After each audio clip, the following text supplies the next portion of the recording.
Et si maintenant, chaque plante, toutes les algues et chaque cyanobactérie sur Terre s'arrêtait? Et si pendant 24 heures, la réaction chimique la plus importante de notre planète cessait tout simplement d'exister? Tu t'attendrais à ce que le monde s'assombrisse, mais le soleil continuerait de briller. Tu t'attendrais à suffoquer, mais ta première inspiration serait exactement la même. La réalité immédiate est bien plus étrange. La première chose que tu remarquerais n'est pas un changement dans l'air ou la lumière. La première chose que tu remarquerais, c'est le silence. Un calme profond, intense et anormal, comme si la planète entière retenait son souffle. Et dans ce silence, un compte à rebours caché commencerait, menant à une catastrophe qui n'a presque rien à voir avec l'oxygène que tu respires. Salut, c'est Léo et bienvenue dans Everyday Ifs.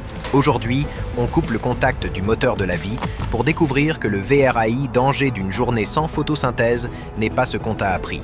C'est un enchaînement d'événements bien plus subtils et bien plus mortels. Lançons le chronomètre. Temps 0, le moment où ça arrive. Au cœur de l'Amazonie, un biologiste nommé Alex calibre un capteur qui mesure le faible bourdonnement de la vie des insectes. Il est ici depuis des mois. La forêt tropicale n'est jamais silencieuse. C'est une symphonie constante et complexe de clics, de pépiments et de bruissements. Mais à cet instant précis, ses moniteurs affichent une ligne plate. Il retire son casque. La symphonie a disparu, pas atténuée. Disparu, les milliards de minuscules herbivores qui se nourrissent directement de matière végétale. Les chenilles, les scarabées, les cicadelles ont vu leur source de nourriture devenir inerte. Ce n'est plus de la nourriture, c'est juste de la matière. C'est le premier domino. À l'échelle cosmique, le Soleil bombarde notre planète de 173 000 térawatts d'énergie à chaque instant. Ce chiffre est si grand qu'il en est absurde. Alors laisse-moi te l'expliquer ainsi.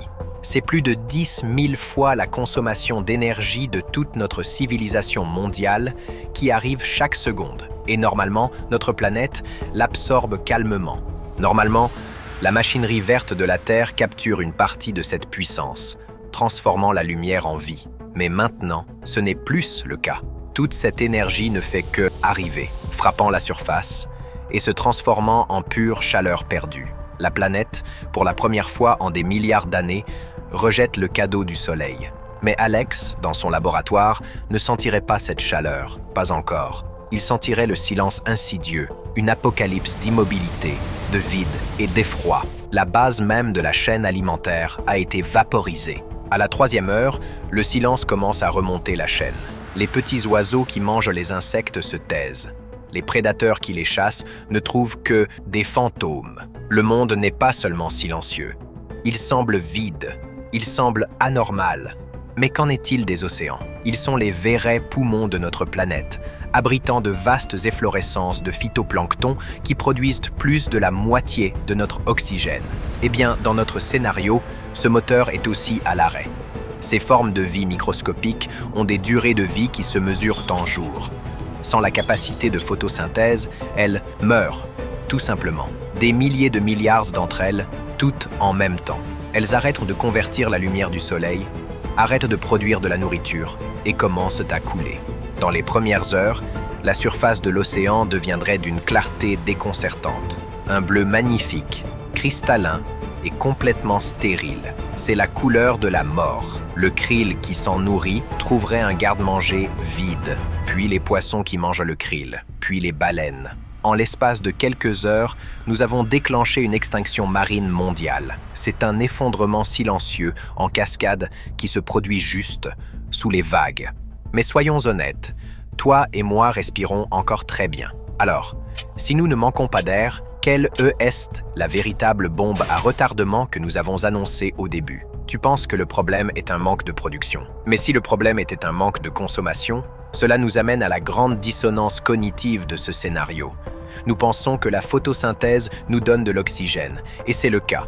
Mais son travail plus immédiat, minute par minute, est d'éliminer le dioxyde de carbone. L'atmosphère de notre planète est un équilibre délicat, d'une extrême finesse. Nous, avec nos voitures, nos usines et nos centrales électriques, expirons constamment du CO2. Chaque seconde de chaque jour, nous injectons environ 1,5 million de kilogrammes de CO2 dans l'air. Et chaque seconde, les plantes du monde sont censées l'inspirer pour nous. À la 9e heure, ce service vital est hors ligne depuis un tiers de journée et les conséquences commencent à devenir physiques. De retour en Amazonie, Alex le sent en premier. Sa respiration est un peu plus lourde. Un mal de tête sourd se développe derrière ses yeux.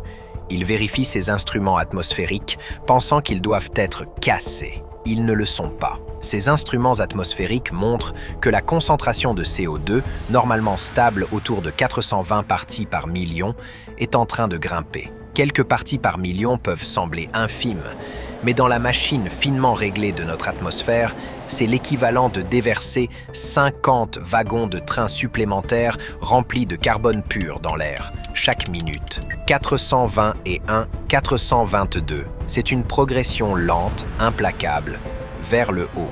La planète entière est maintenant piégée dans une pièce scellée avec un moteur en marche.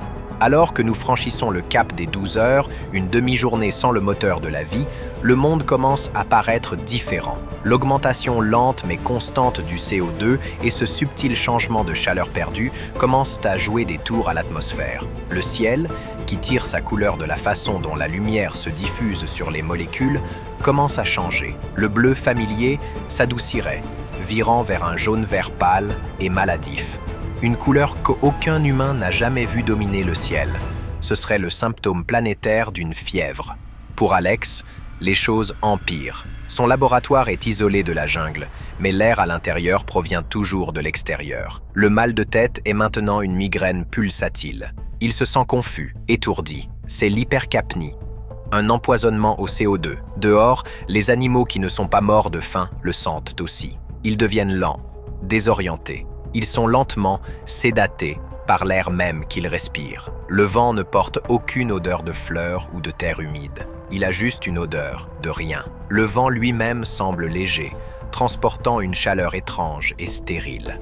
Les océans subissent un sort bien pire. La mer est le plus grand puits de carbone du monde, absorbant de vastes quantités de CO2. Mais sans le phytoplancton pour le traiter, ce CO2 se dissout et forme de l'acide carbonique. Le pH de la surface de l'océan commence à baisser. Elle devient plus acide. Pour tout ce qui a une coquille, du plus petit plancton au plus puissant récif corallien, c'est une condamnation à mort. Leur coquille de carbonate de calcium commencerait littéralement à se dissoudre en effervescence. Imagine un son que tu ne pourrais jamais entendre.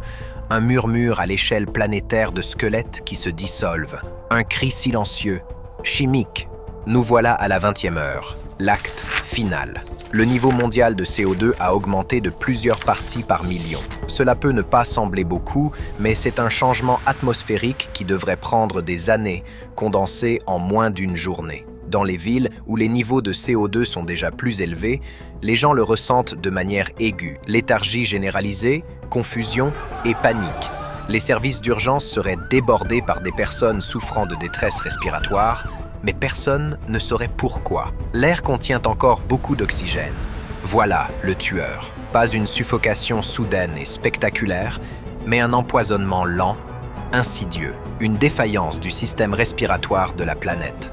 Pour Alex, la fin est proche. Les niveaux de CO2 dans son petit espace confiné sont critiques. Ses mouvements sont lents, ses pensées sont confuses. Il titube jusqu'au hublot et regarde dehors. Il voit un monde qu'il ne reconnaît plus. La forêt est complètement immobile. Une toile de fond verte peinte sous un ciel jaune nauséabond. Il presse sa main contre la vitre, témoin d'un effondrement complet, systémique. Le monde ne meurt pas d'une seule blessure. Il meurt d'une défaillance de sa règle la plus fondamentale, la règle qui veut que la lumière devienne vie. La dernière heure s'écoule. Une planète de silence, de maladie et d'acide. Puis, au bout de 24 heures, l'interrupteur se réactive. Instantanément, des milliers de milliards de chloroplastes reprennent vie. Le grand moteur vert de la Terre tout saute et redémarre. Les plantes commencent à inspirer l'air empoisonné. Le phytoplancton, les survivants, commencent à traiter les mers saturées de carbone. Pour Alex, le changement est presque imperceptible au début. Un léger soulagement de la pression dans son crâne. L'air semble un tout petit peu plus pur. Il a survécu. L'humanité a survécu. Mais ce n'est pas une fin heureuse. Quand Alex déverrouille enfin son laboratoire et sort, le silence est toujours là. Mais ce n'est plus le silence du suspense. C'est le silence d'une tombe.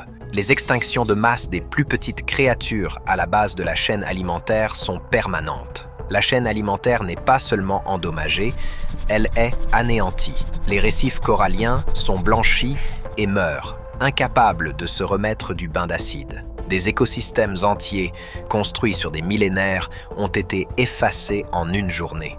Nous avons survécu aux 24 heures. Mais le monde dans lequel nous sommes revenus n'est que le fantôme de ce qu'il était. Nous avons appris à nos dépens que la photosynthèse n'est pas juste une partie de notre monde. C'est le miracle constant, invisible et infatigable qui le construit, seconde après seconde, à partir de rien de plus que la lumière du soleil, l'eau et l'air. Et nous avons appris que si ces battements de cœur devaient un jour cesser, le silence qu'ils laisseraient derrière eux serait le son le plus terrifiant de tous.